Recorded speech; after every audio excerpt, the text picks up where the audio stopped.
Hello दोस्तों, welcome to trust with law.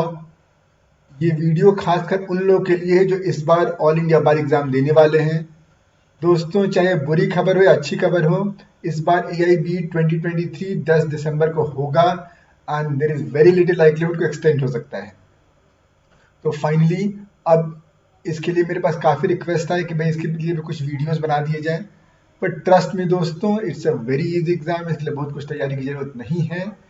But given the request मैंने कुछ videos बनाए हैं जहाँ पे हम मोस्ट इंपॉर्टेंट क्वेश्चन डिस्कस करेंगे। एक बार आप उनको कर लिया तो फिर कुछ और नहीं, जो कहते हैं ना कि इसको कर लिया तो फिर लाइफ झिंगा लाला। दोस्तों, एक बार इससे पहले कि हम शुरू करें, let's look at the preparation आपको, ताकि आपको मालूम हो आपका एनिमी कौन है जिसे आप लड़ाई करने जा रहे हैं। तो एक ये मैंने पोस्ट अभी डाला था। हाँ, तो how to clear all India bar exam, इसमें ये तो आपका एडमिट कार्ड के लिए आएगा। पहली बात तो गिवन है कि आपको एनरोलमेंट अपना करा लेना चाहिए स्टेट बार काउंसिल से। अगर आपका अभी तक नहीं हुआ तो प्लीज उसको अर्जेंसी में जाकर, भले ही 5,000 रुपये ज्यादा लगे, आप करा दीजिए। नहीं तो फिर आपका अगर 3500 रुपये का आपने फॉर्म भी भर दिया तो it will go waste. Now this is an open book exam, means आप बेयर एक्ट ले जा सकते हैं, बेयर एक्ट ही ले जा सकते हैं। लोगों के कंफ्यूजन ये रहते हैं कि कैसे बेयर एक्ट ले जाएं। तो वैसे तो इनका रूल कहता है कि सिर्फ वही बेयर एक्ट ले जाना है जिसमें सिर्फ स्टैच्यूट के प्रोविजन है, उसमें कोई एक्सप्लेनेशन, कोई कमेंट्री नहीं होनी चाहिए। But it varies from centre to centre, बहुत जगह अलाउ भी होता है।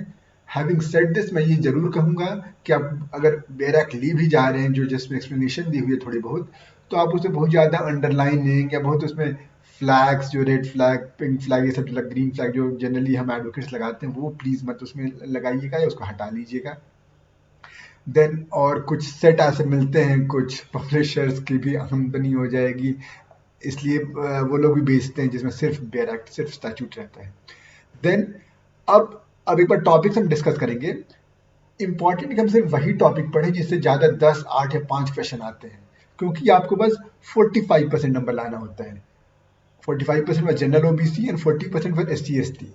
और रिजल्ट में बस पास और फेल आएगा तो हमारे वो दोस्त जो टॉप करना चाहते हैं, 100% लाना चाहते हैं, आपको भी पास दिखाएगा, और जो हमारे दोस्त जो 45% लाए उनके लिए भी पास दिखाएगा। तो बहुत ज़्यादा एफर्ट मारने की कोई ज़रूरत नहीं है। Channelise your energy somewhere else, जहाँ पे आपको ज़्यादा डिविडेंड्स मिले।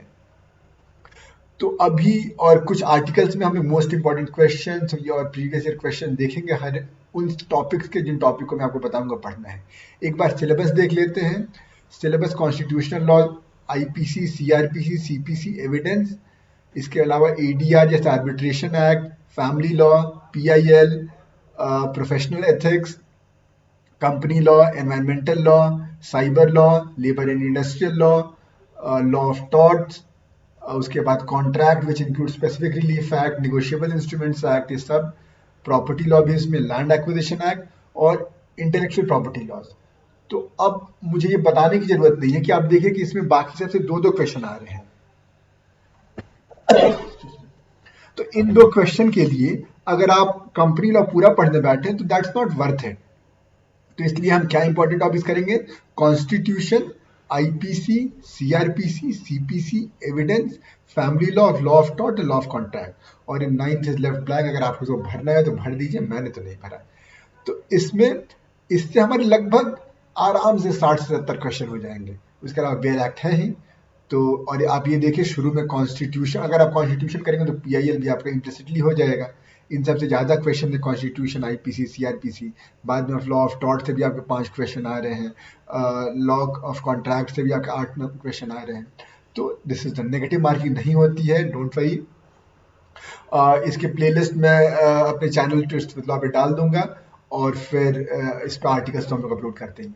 तो दोस्तों, शुरू करते हैं एज यूजुअल कॉन्स्टिट्यूशन के साथ, which is the grand norm. Okay दोस्तों, see you in the constitution lecture. Bye bye.